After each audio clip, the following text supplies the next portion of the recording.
Welcome back. We're doing some deck building, playing some Magic 2013, and we're going to take a look at Dream Puppets. To be honest, I haven't spent a lot of time on this or testing out this deck, but I'm fair. I think I'm fairly excused because I played it a lot on the Xbox, but.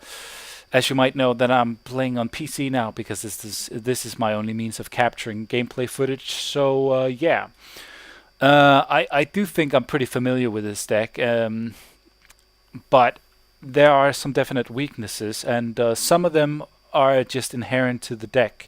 For example, it's not very fast, although you can make it run or make it work so it's fairly fast at its mill, but that will not hold goblins at bay. It will not hold peacekeepers at bay, and yeah, there are some matchups that are terrible for Dream Puppets. I would say the green decks, both of them, are fairly problematic as well.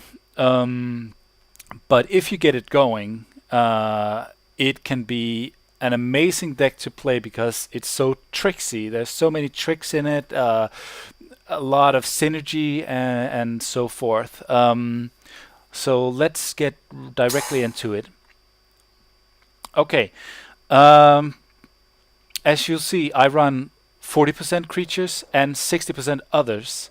I want it to be light on creatures, and if you spend too much time dealing with opponents' creatures, then you're not spending enough time trying to get the mill synergy working. So this is my philosophy. I know I'm probably going to get catch a lot of flack for this, but what I want to build is an efficient mill deck. I don't want to try to make this deck a top tier deck because I don't think that it is.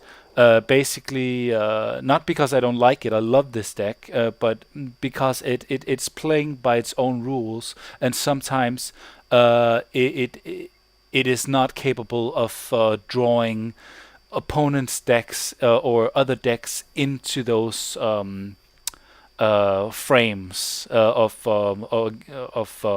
rules, so to speak. So yeah, let's see. First, the cards that I chose not to include. Grindstone. It's cheap to get down on the table, but it costs three mana every time you want to mill the opponent. It's not a lot, you can say, and as soon as you have it on the table, you can make the case that it is a very, very good way of just being able to mill your opponent for 2 cards with that extra mana that you're not going to use anyway. I'm still considering if I should run it or not. I think it's a bit slow, and but I'm not entirely sure yet. Prosperity is another card that I'm still on the fence about if I want to run or not. The reason for that is that you have the Jace's Erasure, so of course you're giving your opponent cards in your hand just as you are with yourself, and you pretty much exhaust your hand very, very quickly with this deck. But when you make your opponent draw, of course you're giving him options, and you're making him stronger for that, but you're also milling him in a sense, not milling him as these cards go into the graveyard, but milling him in the sense that these cards go out of his library, which is the main focus of this deck, taking cards out of the library so that he eventually will hit 0 and will not be able to draw, and you win the match. But if you run Jace's Erasure and you have 1 Jace's Erasure down on the table, then you mill him for as many cards as you draw, which is as many cards as he draws. So in effect, he loses out of his library twice as many cards as he draws. If you have 2 Jace's Erasure down, it's times 3 instead. So that's pretty good. But it's a little bit slow. It gives your opponent options and so on and so forth. It's not insane to choose to run Prosperity by any means, but for this build, I've decided not to. I'm still on the fence with the Grindstone, so you might see me change up some things while I do this deck build. Unsummon, great card, but it only and it's a good trick, but it only works once, and that's the problem, because your opponents are not going to be coming once and just once at you. They're going to be coming often and a lot. So you want your mill effects working. Of course, Unsummon might be a difference maker, but I'm running into the Royal, which also gives me a card, an extra card, and that in conjunction with the Jace's Erasure has a little bit of synergy going for it. I did also used to run the Either Adept because while it bounces a creature, it also gives you a 2/2 chump blocker, which is mainly all that it does, or all that it is. It's pretty good against goblins because it can take out those goblin war chiefs, and there are the cards in the Peacekeeper deck and so on. But I think once you're running against these decks, it's a gamble, because as soon as they get as soon as their deck starts working for them, you have to have the Jace's Phantasm down, and having milled at least 10 of their cards for you to have a viable defense. Dream Puppets is not a very strong deck in that sense. Okay, Visions of Beyond is decent if you know that you have 20 or if your opponent has 20 cards in his graveyard, or yourself for that matter, and in conjunction with Jace's Phantasm. But that will take a while, and it's a nice trick. But I think it takes up a card slot that could be used much more efficiently. So yeah. Hold on. Just needed to check my recording for a second. Counterspell. I would normally, like, even in Paper Magic and so on, there's no way I wouldn't run a deck with counterspells or some kind of counter magic, because I'm a huge fan of running counter magic effects. I think it's the most satisfactory way of controlling your opponent. But in this deck, it slows you down, and it leaves you, of course, like you can make up 1,000 different situations, 1,000 different scenarios where you would say, well, you would want to be able to counter this. You would want to be able to get rid of your opponent's this or that. But I would say that, yeah, but you are locking your mana because you're playing a different game once you include counterspells into your deck. You can be giving yourself options if you're a great player. Maybe you play these wisely, but this could be an extra mill card, and it could be an extra. It could be the mana that you keep locking up and you keep stalling yourself unnecessarily with because you want to be able to counter that particular card that your opponent runs. It might not be a great reason, but that is the reason why I'm not running the counter spells. Grindclock is. I actually ran this card a little bit longer than the Grindstone, but in my opinion, this is far clunkier. It doesn't take any mana as soon as it's down on the table. It only costs 2, which is not a lot, but you have to spend at least 3 turns for it to be a viable option instead of the Grindclock, the Grindstone, in my opinion, because you put a charge counter on it. For 3 rounds, so that's 3 rounds that you invest in this in this card, or 2 rounds if you just want to be able to mill 2 every turn.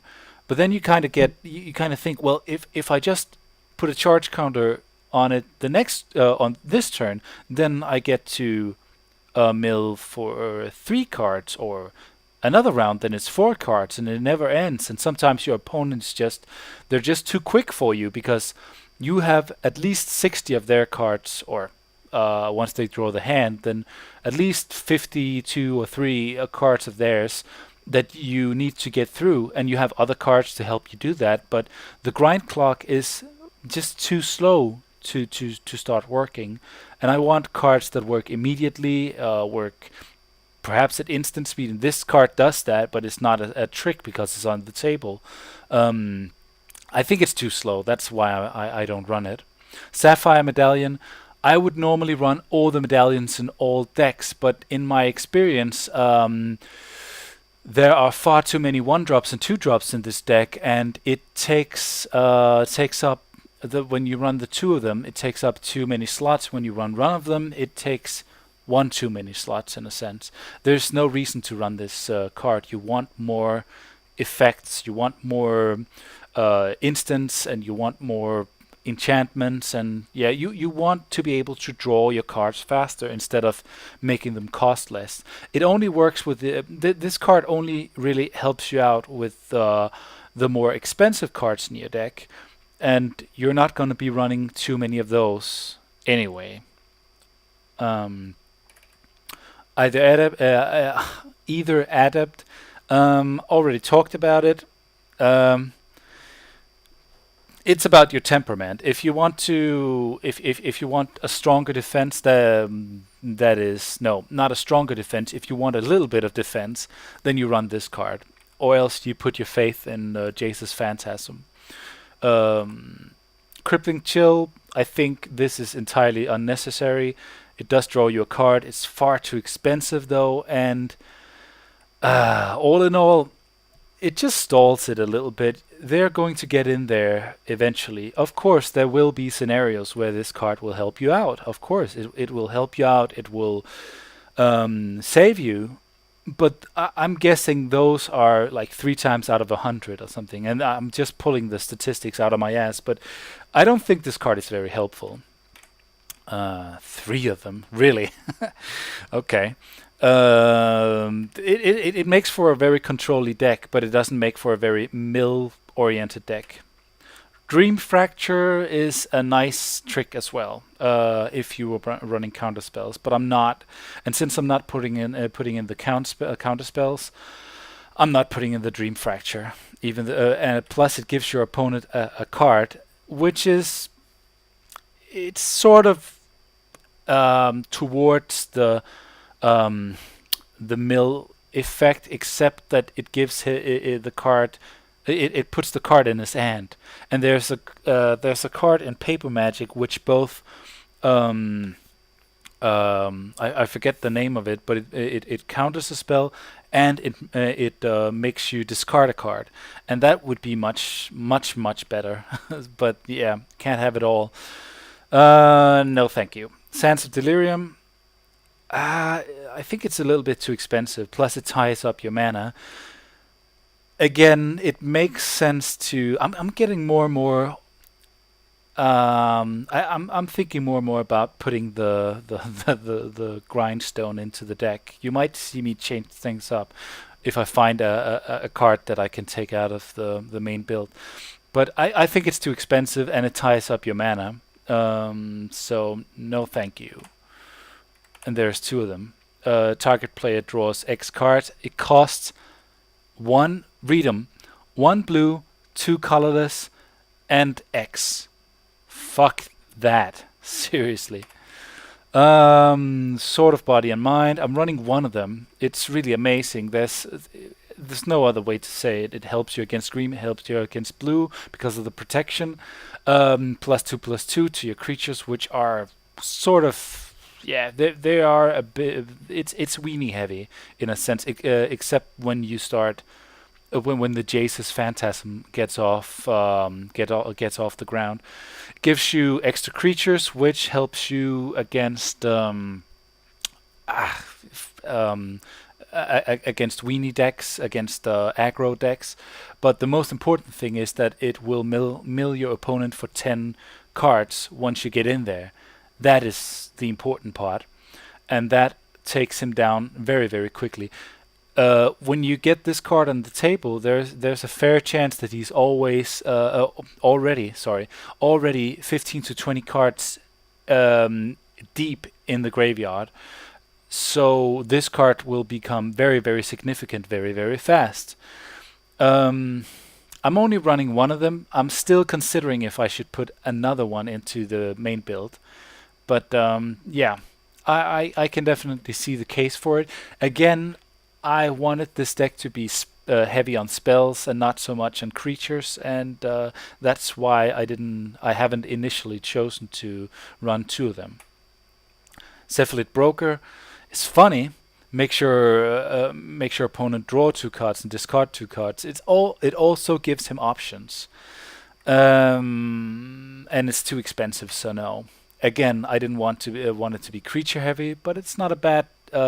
Plus, you can target yourself and take out if you have far too many lands in your hand. If you're getting mana flooded, you can do something to combat that situation. Font of Mythos or Mythos. I'm running one of them. I think it's too expensive to run both of them.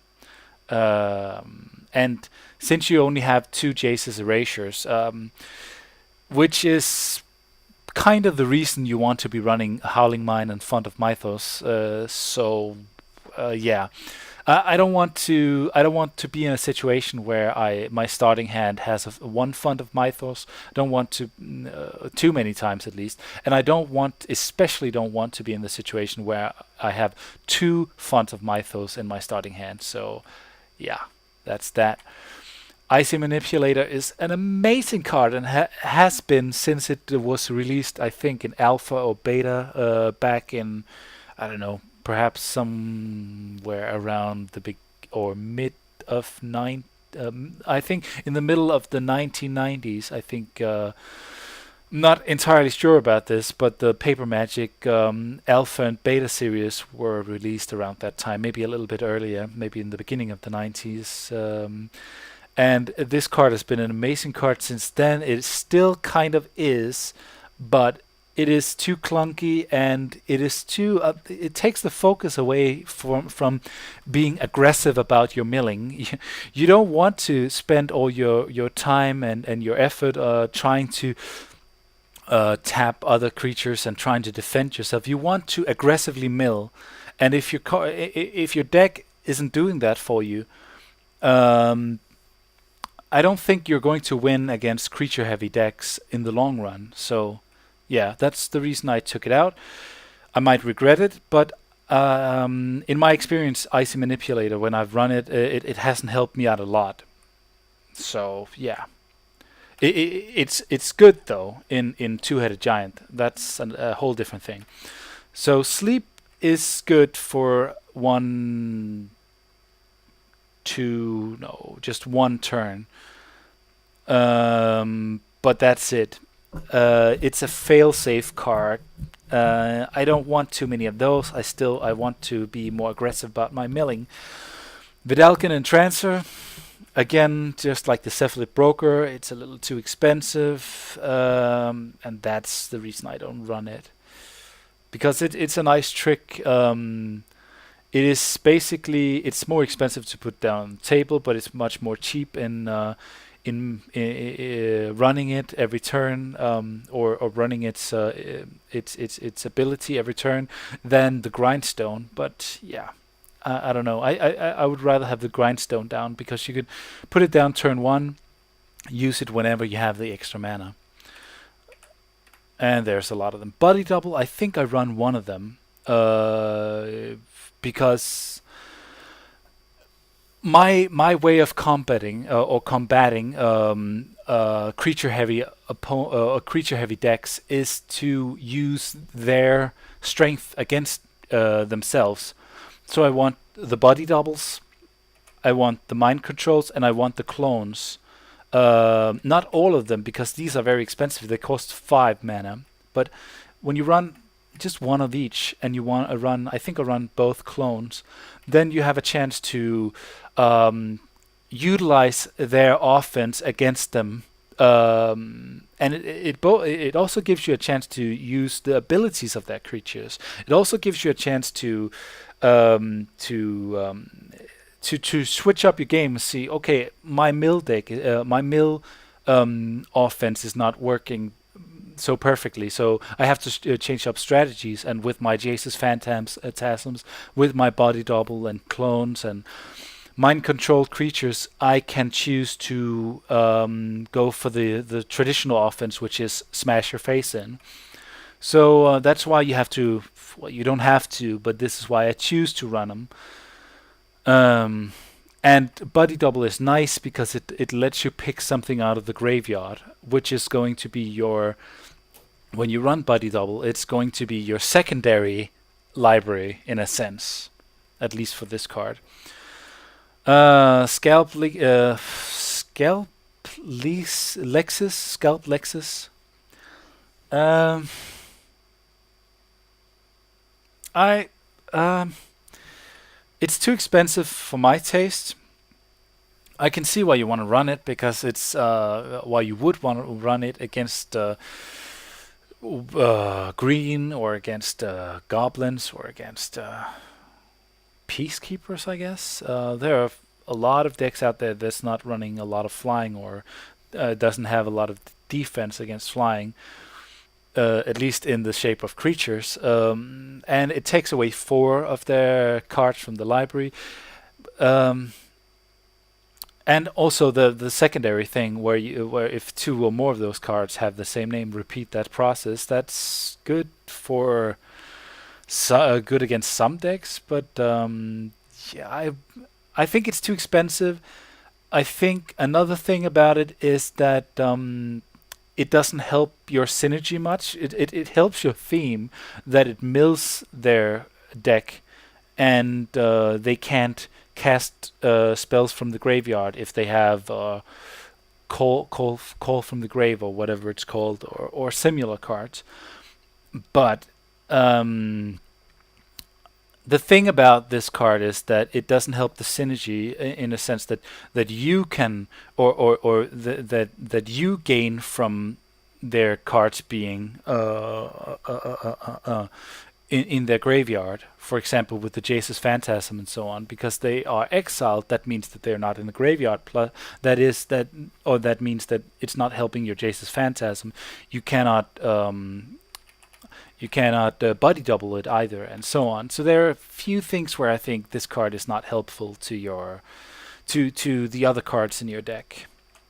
Stormgeist, I exhaust my hand very, very quickly, so this is not going to be a big creature. And why would you run it? Only to draw cards, and only to have a defender, basically, or to be aggressive with the damage to the face. And this is not what I want in my mill deck, so I choose not to run Stormgeist. Telemin Performance is a great card, very, very great. But unlike Body Double, it takes the it takes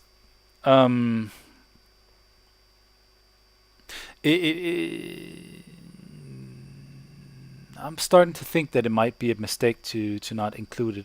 But the thing is that it takes the control out of your hand. You're not going to be able to choose which creature you get, but it does mill your opponent a bit.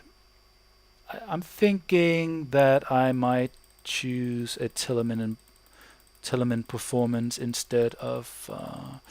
It have to be another expensive creature. Oh.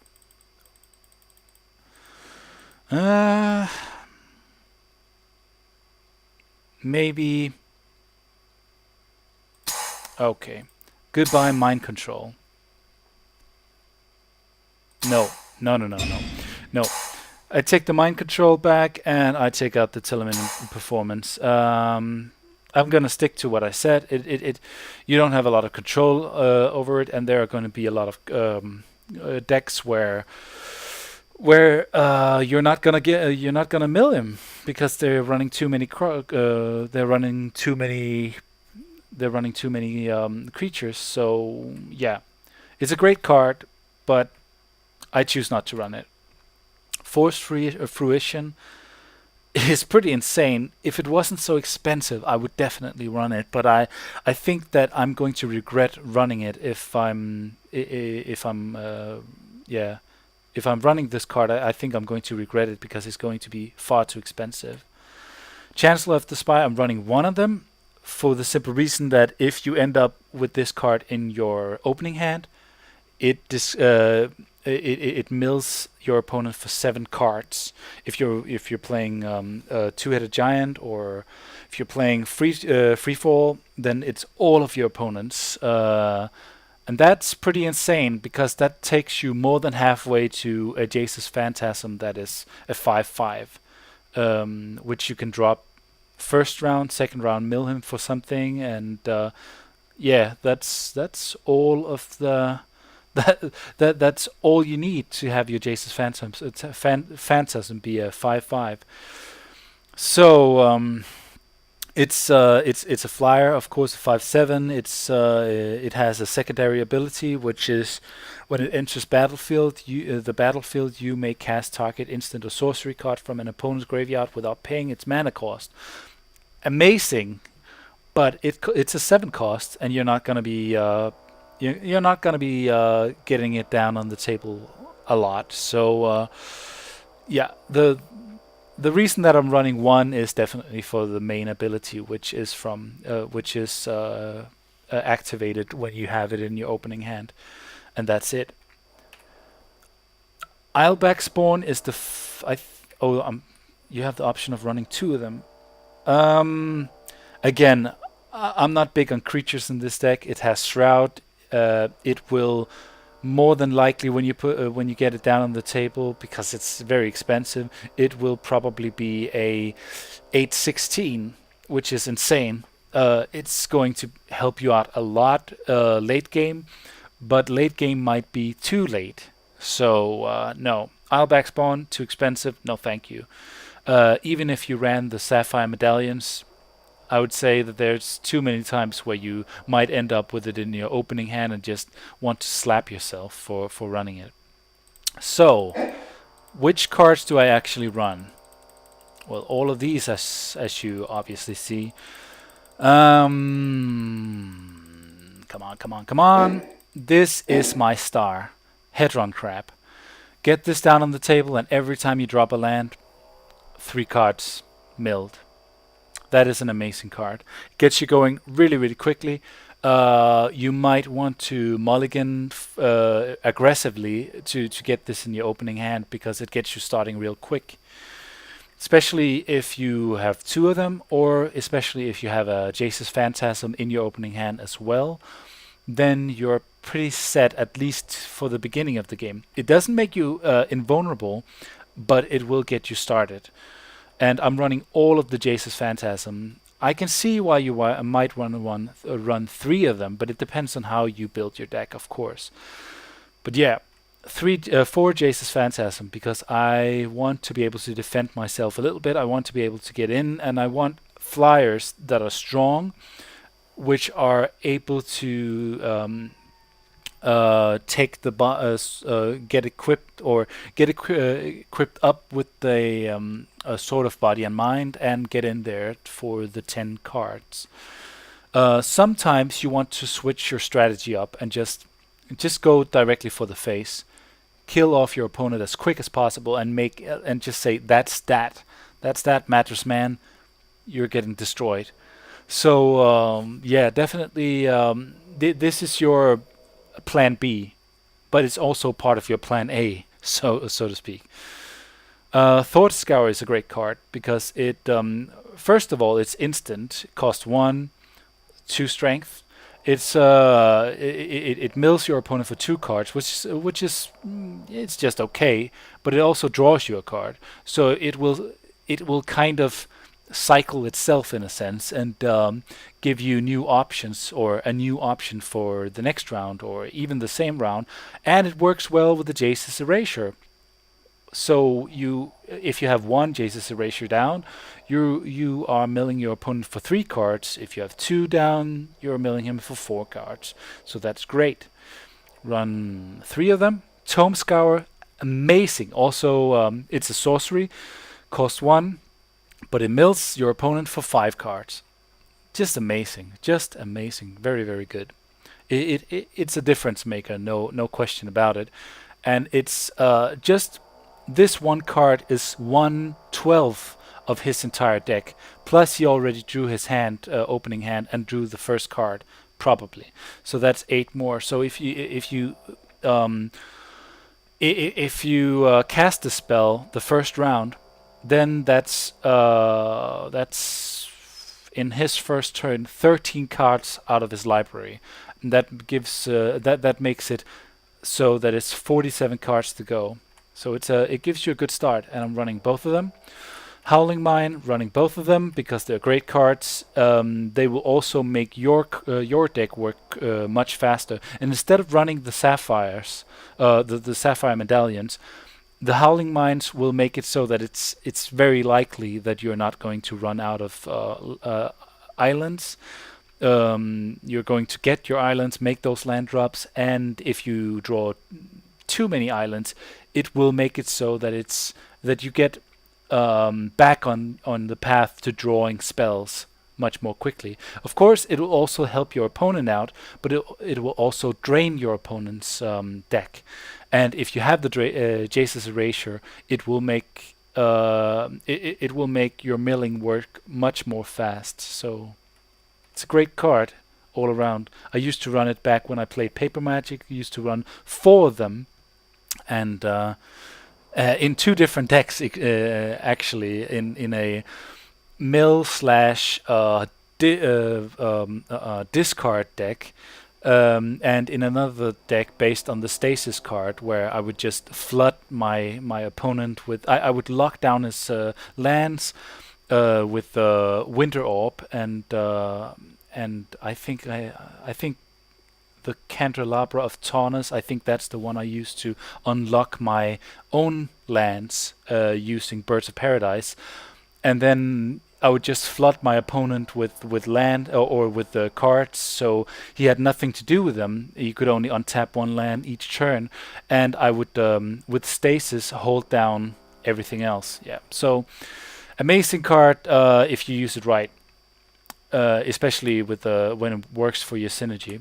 Into the Royal, instead of Unsummon, like I said, I think I'm choosing to. Yeah, I initially chose 1, but I'm choosing 2 now because it gives you more options. You can kick it and draw a card, which will in turn help help your Jace's Erasure effect, synergy, and mill your opponent. It will also bounce your card back to your hand, and it is not just creatures, it's permanents, non-land permanents. So yeah, you have more options with the Into the Royal, even though it's a bit more expensive. Jace's Erasure, whenever you draw a card, you may have a target player put the top card of his or her library into his or her graveyard. Amazing, amazing card. It works passively, it just works on the side, and that's the way it's supposed to be. It's just, it helps put your opponent on a clock. Even though it's a slow clock, sometimes it can become a very, very fast clock. So it's a great card. Mind Sculpt. Target opponent puts top 7 cards of his or her library into his or her graveyard. It's a sorcery, costs 2, but it's amazing. 7 is a lot. 7 is a lot of cards. It's somewhere like in a 60 card deck. It's somewhere around an eighth of your deck once you've drawn your hand. So it's yeah, definitely an amazing card that you definitely want to run. Run 3 of them. The Either Adept, I choose to run 1 of them because I'm still. There will be times where you need that bounce and where you need that chump blocker. Yet, I am still considering taking it out, putting in the Grindclock. Not sure yet.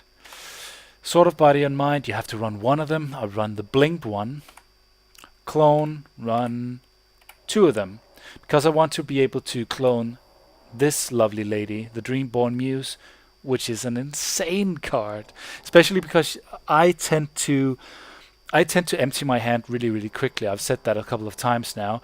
I run all 3 of them. You can clone it, and then it's just you just drain that library so fast. Your own, of course, but especially your opponent's, because he might not empty his hand so fast, but it also gives him an incentive to empty his hand, so his library is not being drained too fast. But the clone will also give you options. You can clone your opponent's creatures. You can clone a Jace's Phantasm, get in there and change up your strategy to plan B and go in for the direct smash to the face.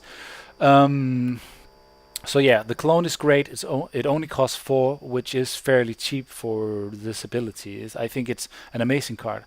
Also a card I used to run 4 of in my Stasis deck back when I played Paper Magic, because I ran with vigilante creatures. Like I had 4 Sarah Angels and 4 clones and Vedalken Entrancer, I think it's called, which is basically a clone, but you get the option of changing the cloned creature every turn. So yeah, really a great card. Dreamborn Muse, talked about that already. It really speeds up the process. It switches the race into your favor a little bit more, and it makes for a chump blocker if your opponent emptied his hand and the Dreamborn Muse is not helping you out a lot. You can use it as chump blocker or yeah. But that is pretty much the fail-safe function of this creature. You want to be able to just mill your opponent for as much as possible. Font of Mythos, already talked about it. It's a great card. It's a little expensive, but it's great.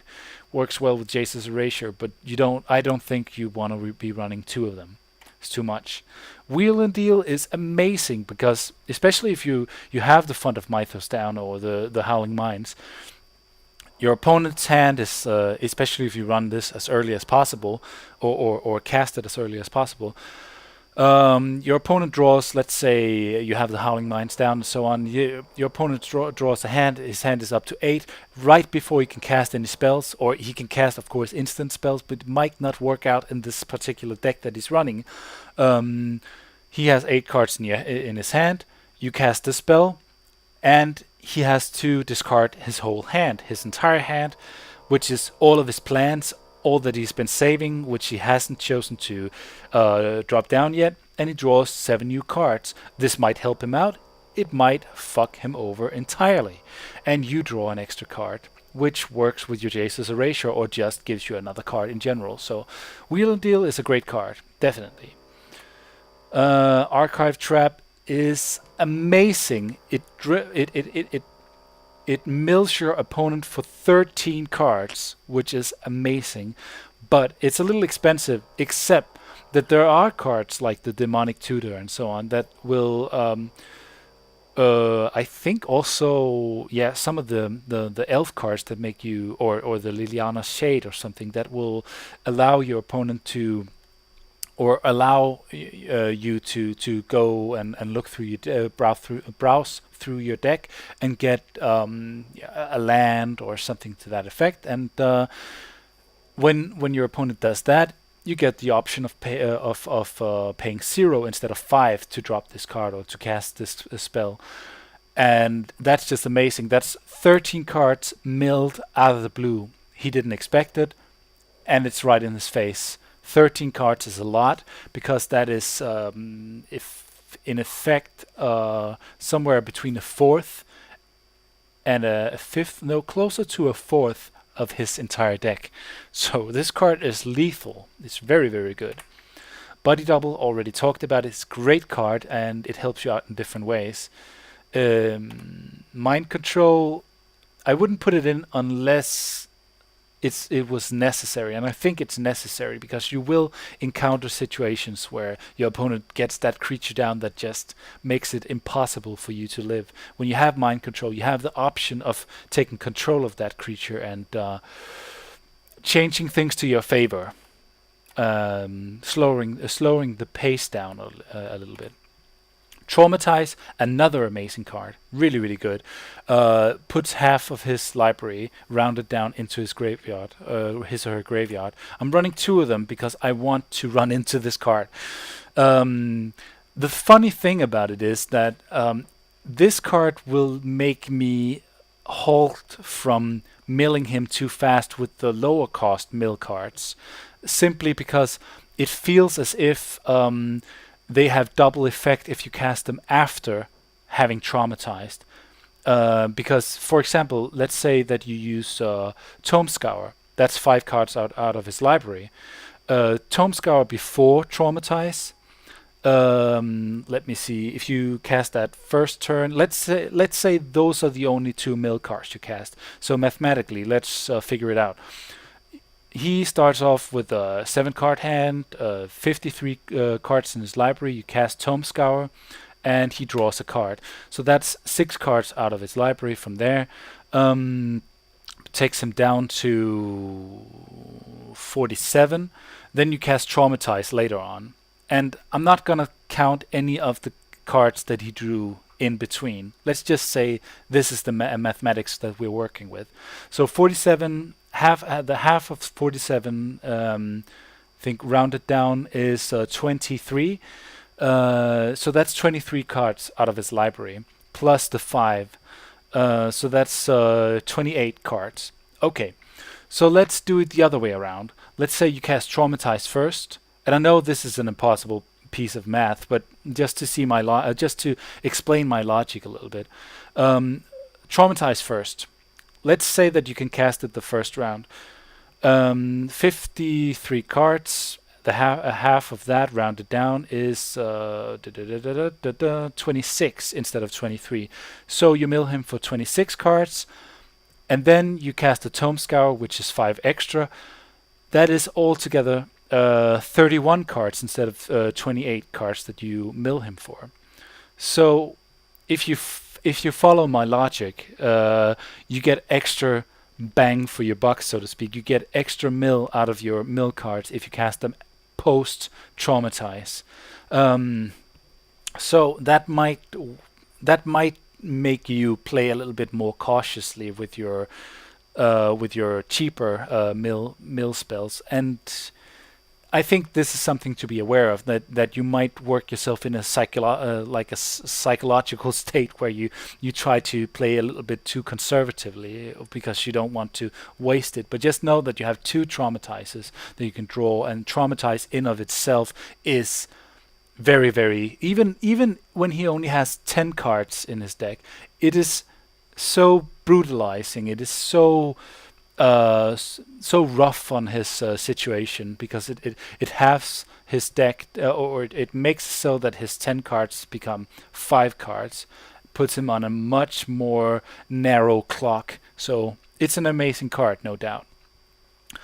The final card in the deck is the Chancellor of the Spires, and I talked about this already. Again, the only reason I run it is for the main ability. But it is a nice card to get down once you can afford it. But up until then, it is a nuisance when you draw it the second turn and until you can actually cast it. So that's why I don't run 2 of them. Even though 2 would increase my chances of getting it in my starting hand, it would increase my chances of getting it outside of my opening hand by much more. So 1 is enough, and I would totally accept I would totally accept people saying that no, don't want to run it at all. Don't want to run it at all. But it is a great card when you get it down. Let's not make any mistakes about that. And it is a 5/7, a flyer, and it has a great ability once you cast it. So yeah, this has been my build of the Dream Puppets deck. It is very, very aggressive towards the mill. I think I'm staying with the not running Grindstone for now. Might be a mistake, and if you guys think it is a mistake, please let me know. Please let me know how you would run it, how you run it, and so on.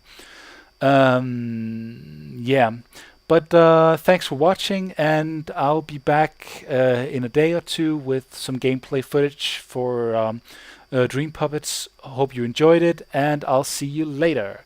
Bye bye.